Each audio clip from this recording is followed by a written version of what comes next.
আল্লাহ এতদিন আপনার হুকুম পালন করি নাই, আল্লাহ শয়তানের ওয়াসওয়াসায় পড়ে করছি গো, আপনি মাফ করে দেন। চোখের পানিগুলো ছেড়ে দিয়া যদি আল্লাহর দরবারে আপনি দরখাস্ত করেন, আমার আল্লাহ বলেন বান্দারে যৌবনকালে যদি একবার ডাক দেস, আমি ৭০ বার বান্দা তোর ডাকে জবাব দিই।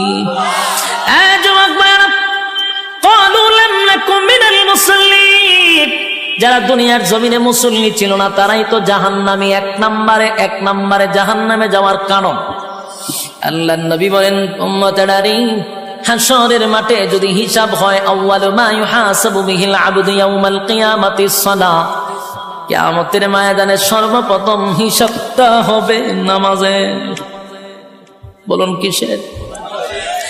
১ নম্বর হিসাব হবে নামাজ। অথচ আমাদের সমাজের মানুষ নামাজটাকে বড় অবহেলা করে।